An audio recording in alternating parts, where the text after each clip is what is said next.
On languages, I've been asked by some people to disclose my language abilities. I grew up in Kabwe until I was 15, so I spoke Bemba. My mother's father's family, that's a paternal side of the family, were Lenje. They visited and they spoke Lenje. So I knew Lenje a little bit. Then my father, who worked for Zambia Railways, was transferred to Livingstone. And in Livingstone, I was forced to understand both Tonga and Lenje with very interesting interactions at the marketplace, because initially I could not speak not even a single word, and the marketeers would ignore me. So I was forced to learn words in Tonga and in Lozi. Then at school, there were only two Zambian languages that were taught in Livingstone. I went to Linda Secondary School. While at Linda Secondary School, they asked me to choose between Lozi and Tonga. So I chose Tonga because I thought it was close to Lenje. But the first day of school, I had to write an essay on my previous holiday, and it was about the holiday kuliohea kwangu. I wrote it, I took it for marking because they were very insistent on me picking one Zambian language. So when it reached the teacher, she looked at it and I was dismissed from the Tonga class. Then the headmaster had to find me a class. While my friends went for Zambian languages, I had to go for typing classes. I skipped in my first year of high school in Form 1 at High Ridge Secondary School. I was forced to learn French because there was a teacher that was called Mr. Mwamba. Mesho Mwamba, if we were making noise before he arrived, the first thing that he said was Agenui. And you know, the applaudisses and all that, and this man knew very little English but a lot of French. So I was forced to learn French. The man was very domineering, and he imposed French on us. So I could pick words here and there, and we used to read B.S. Edu. Then Livingstone, I learned Nyanja, I learned Lozi, and I learned Tonga. In Tonga, you greet Mwalimu Yauti. From there, in the middle of Form 4, I was taken to my mother's side of the family in Kafue. And Kafue was relaxed, so you chilled. You speak, usually it was Nyanja, so I spoke mostly Nyanja in Kafue. And then I'll skip the years that there was no language interest. But in Ndola, I was exposed to a lot of Swahili. So I understand Swahili, nasema Kiroko. And then from Ndola, I came to South Africa. And I came in 1998 when things were really different from now. So the first place where I lived, they spoke Pedi, Kaunquishisha, Yabutsi. From Sipedi,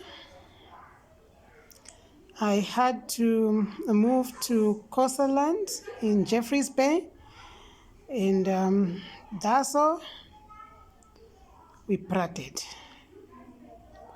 Kvanstan. So there I learned a bit of Afrikaans, bit of Fanikalo, bit of Xhosa. I can follow conversation very comfortably in those languages. Then I worked at Nopot, at Nopot Christian Care Center. And that was mostly Afrikaans and Xhosa, and it was fine. Everyone spoke everyone's language. But coming to Johannesburg, you are forced to understand either Sotho, Pedi, or Zulu. So I had the foundation of Pedi, so I was falling mostly onto the Sotho side. Until when my granddaughter I discovered I had a granddaughter here, and when she started visiting, this child, there was no English.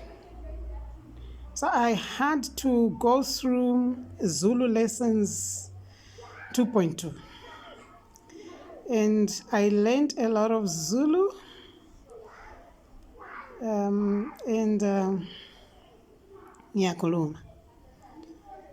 I understand, and I hold comfortable conversation with my granddaughter. So at this moment in time, I think I have had serious interactions with Portuguese people. Bom dia, boa tarde, boa noite. Como estás? Tudo bem? I can follow Portuguese conversations.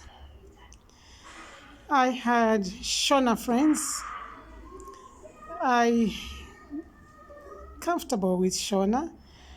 Mamuka sei, muri right, muri bo. That's a bit slang though. But good morning is Mamuka sei. Then I have Tswana friends in Botswana, and I understand fully well. So I do not feel comfortable to disclose my language abilities, and those things, they make me to know people very well.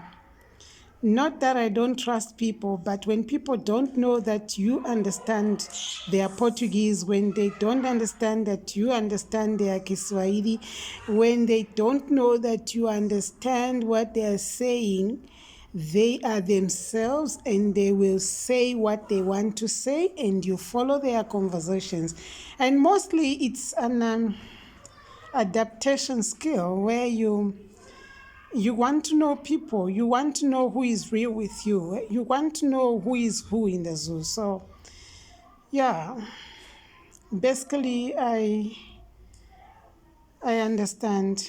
Let me now, the languages that I understand, it to be English, Bemba, Nyanja, Tonga, Lozi, Lamba, Lala, Lenje. That is about 8 of the languages in Zambia.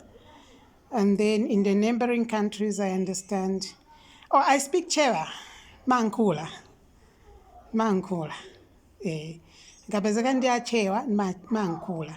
So I speak Chewa as well. Not Zambian Chewa, Malawian Chewa, because I had a lot of Malawian friends. I have a lot of Malawian friends.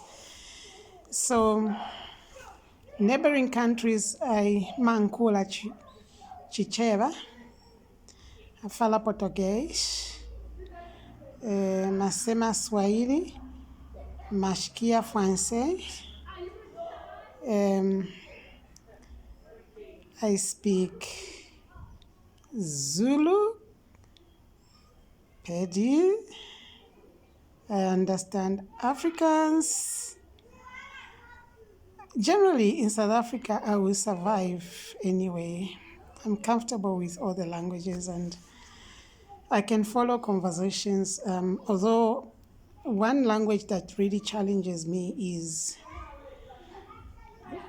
Tonga or Shangaan, because in Shangaan you find a mixture of Venda, Sotho, and a bit of Zulu.